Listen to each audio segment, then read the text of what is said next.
labor, and the expression of worth. This is our morning workout. I've been a terrible friend at times to some of my best friends, and I wish that I could say that I'm done with that now, but as soon as I think that I'm done disappointing people, well, there I go again. You know what I'm talking about? Oh man, as soon as I think, well, I used to be a bad friend, then someone shows up and tells me what a terrible friend I am. And it's like, there's nothing I can do to stop that. There's no good person I can try to be.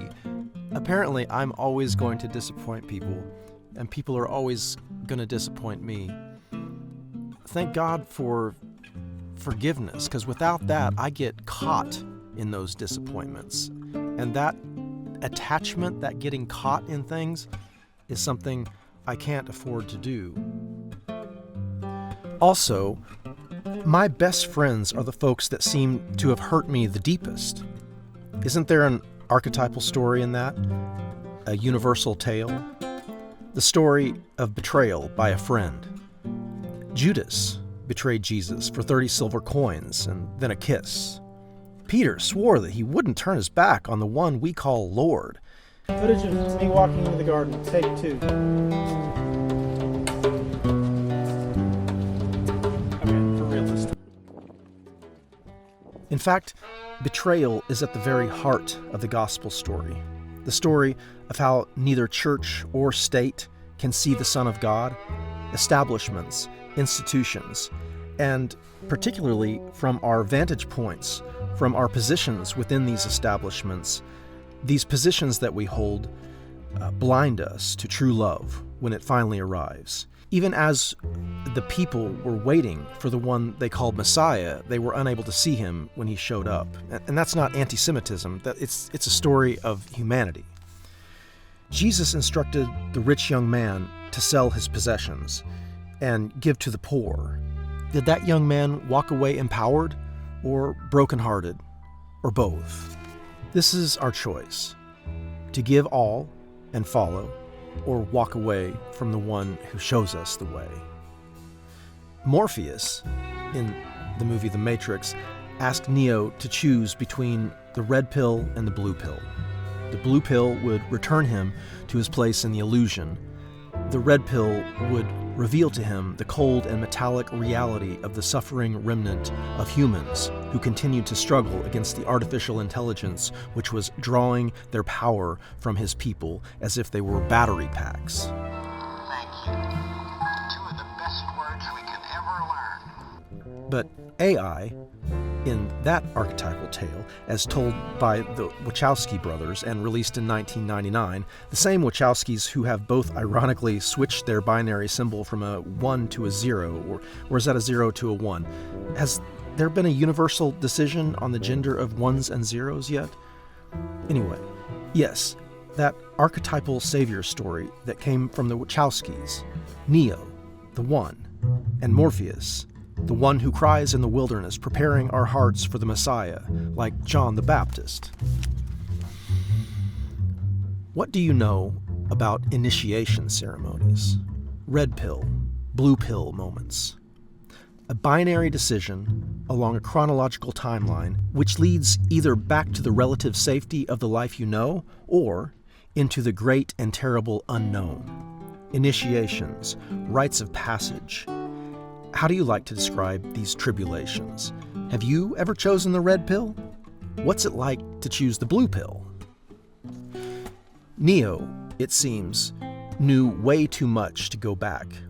His ability to comply in the Matrix was diminishing, so he chose the red pill. I've read that Jesus made it quite clear to his disciples what the options were. Jesus was an all-or-nothing kind of guy. This light that you see in me, he said, is the light of the one we call Father, the Almighty.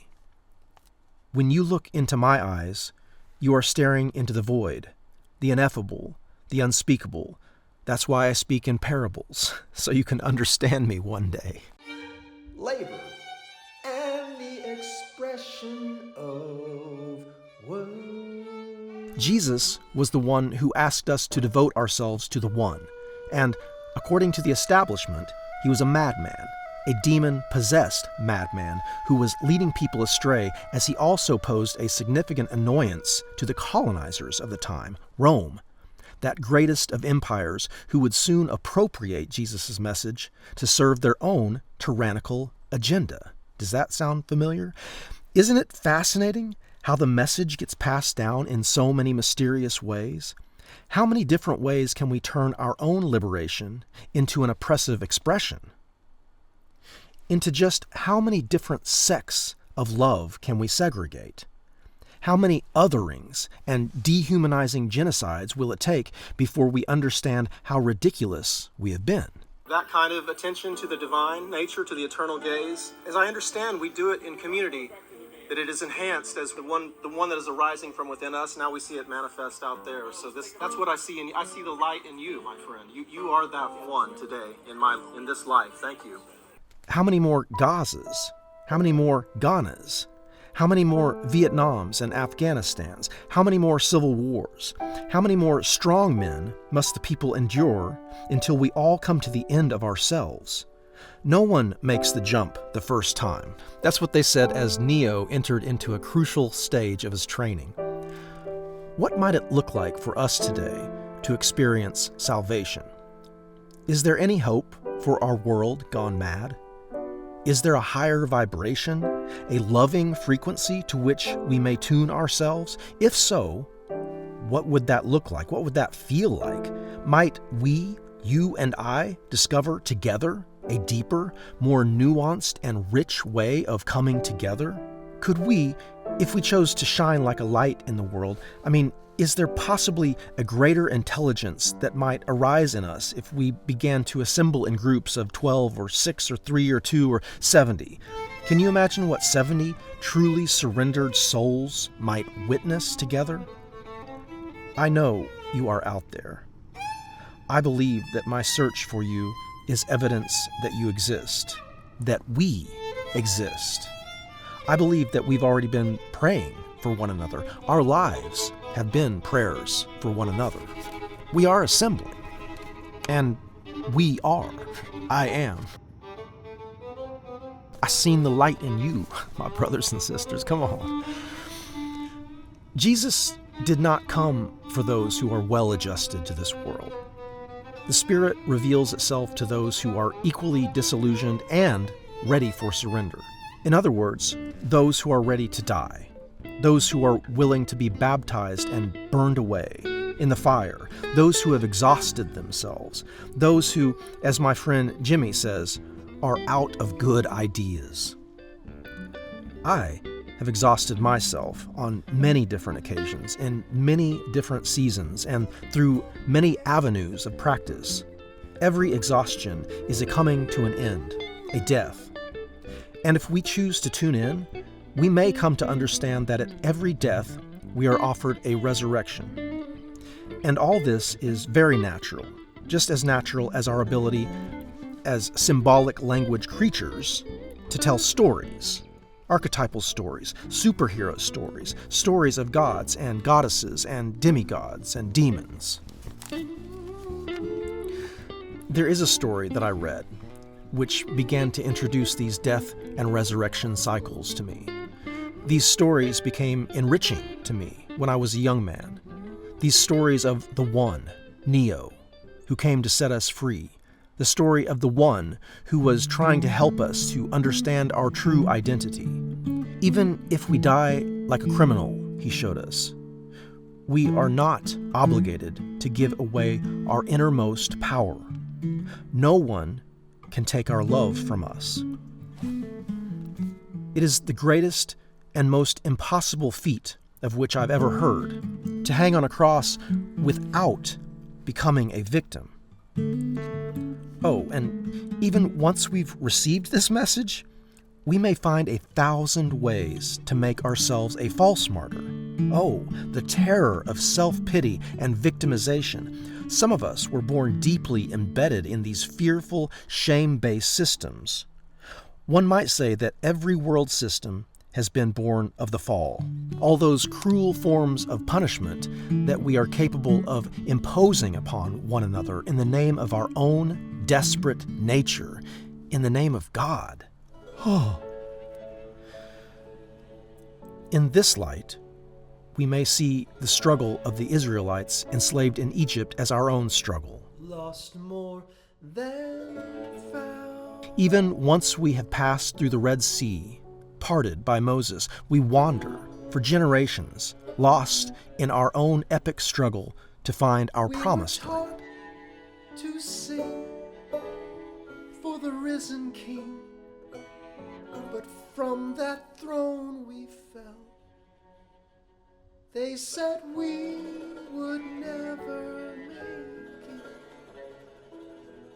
Then we put ourselves through hell.